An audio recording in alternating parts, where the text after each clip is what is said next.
हर साल इंडिया की बॉर्डर से गुजरते हैं हजारों कंटेनर्स, गोल्ड बार्स और फॉरेन करेंसी। यहाँ एक तरफ होता है चमकता हुआ सोना और दूसरी तरफ अंधेरा। इस करप्शन के बीच खड़े हैं सिर्फ दो लोग, कस्टम एग्जामिनर और प्रिवेंटिव ऑफिसर।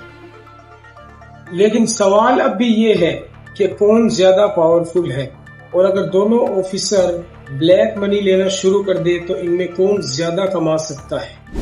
एग्जामिनर का काम मोस्टली डॉक्यूमेंट्स और कार्गो चेकिंग के ऊपर बेस्ड होता है। इंपोर्ट एक्सपोर्ट के पेपर्स को वेरीफाई करना, इनवॉइस में अंडर इनवॉइसिंग या ओवर इनवॉइसिंग स्पॉट करना, एक्सरे स्कैनिंग और सस्पिशियस कार्गो को फ्लैग करना। यहाँ एक छोटा सा पेपर वर्क का क्लू करोड़ों रुपए के ब्लैक मनी को एक्सपोज कर देता है। एग्जामिनर की जॉब ज्यादा ऑफिस बेस्ड है, एसी रूम में बैठकर बस स्मगलिंग को ट्रैक करना होता है और इसी वजह से ब्लैक मनी का एक्सपोजर काफी हाई होता है। प्रिवेंटिव ऑफिसर को बोलते हैं कस्टम्स के ग्राउंड का सोल्जर। एयरपोर्ट पे पैसेंजर्स को चेक करना, सी पोर्ट पर कंटेनर्स फिजिकली ओपन करना, स्मगलर्स की बोट का पीछा करना, कभी कभी रेड्स और फिजिकल कन्फ्रंटेशन भी होता है। ये रोल ज्यादा रिस्की होता है पर इसमें टाइमिंग्स इरेगुलर होती है और एडवेंचर काफी हाई होता है। प्रिवेंटिव ऑफिसर की ड्यूटी मेनली डायरेक्ट स्मगलिंग को रोकना होता है और जो डायरेक्टली फिजिकल ब्लैक मनी होता है उसका पीछा करना होता है।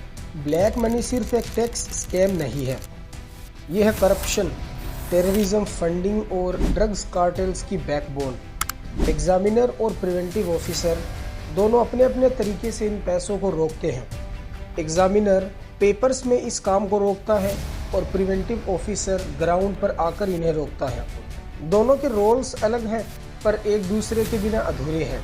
सैलरी दोनों की लगभग सेम होती है, लेवल 7 की पोस्ट है और बेसिकली इनको 50 से 60 हजार रुपए के बीच में मंथली मिलता है। एग्जामिनर की जॉब सेटल्ड है, ऑफिस बेस्ड और हैवी पेपर वर्क होता है। प्रिवेंटिव ऑफिसर की जॉब एडवेंचरस है और थोड़ी रिस्की और फील्ड बेस्ड जॉब होती है। इनकी लाइफ स्टाइल में काफी डिफरेंस होता है।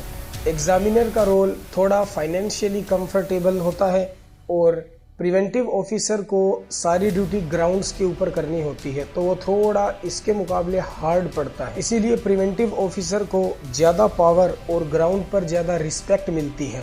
और अब आता है सबसे अहम सवाल कि अगर ये दोनों ऑफिसर ब्लैक मनी लेना शुरू कर दें तो इनमें से कौन जो है ज्यादा कमा सकता है। देखिए, रियलिटी ये है कि एग्जामिनर के पास अर्निंग अपॉर्चुनिटीज बहुत ज्यादा होती है क्योंकि हर कंटेनर और पेपर वर्क उनके अप्रूवल से ही गुजरता है। एक रॉन्ग इनवॉइस को इग्नोर कर देना या एक सस्पिशियस कार्गो को क्लियर कर देना, दोनों ही करोड़ों रुपए की इलीगल अर्निंग का चांस देते हैं। प्रिवेंटिव ऑफिसर भी ब्लैक मनी के एक्सपोजर में आता है, लेकिन मोस्टली रेड्स और चीजों को सीज करने में उसका अर्निंग पोटेंशियल कंपेरेटिवली लो होता है एग्जामिनर से। मतलब अगर इलीगल एंगल से देखें तो एग्जामिनर प्रिवेंटिव ऑफिसर की तुलना में बहुत ज्यादा कमा सकता है क्योंकि एग्जामिनर के पास पेपर वर्क की की होती है। जब तक वो पेपर वर्क नहीं करेगा कोई भी शिप पोर्ट से पास हो ही नहीं सकती। ब्लैक मनी के खिलाफ लड़ाई एक हिडन वॉर है। कहीं ये लड़ाई डॉक्यूमेंट्स के अंदर चलती है और कहीं पर एयरपोर्ट और सी पोर्ट के गेट्स पर। कस्टम्स एग्जामिनर हो या प्रिवेंटिव ऑफिसर, दोनों अपने अपने रोल में देश की इकोनॉमिकल स्टेबिलिटी देखते हैं, लेकिन अगर करप्शन इनमें घुस जाए तो यही देश के लिए सबसे बड़ा थ्रेट हो सकते हैं। तो अब चॉइस आपकी है कि आपको देश का हीरो बनना है या ब्लैक मनी के इस करप्ट सिस्टम का हिस्सा। आज की इस वीडियो में इतना ही, मिलते हैं नेक्स्ट वीडियो में। तब तक के लिए आपको अगर वीडियो अच्छी लगी हो तो वीडियो को लाइक करें, चैनल को सब्सक्राइब कर ले और बेल आइकन को भी प्रेस कर दे ताकि हमारी लेटेस्ट वीडियोस आप तक सबसे पहले पहुंचती रहे। मिलते हैं अगले वीडियो में, तब तक के लिए टेक केयर, गुड बाय।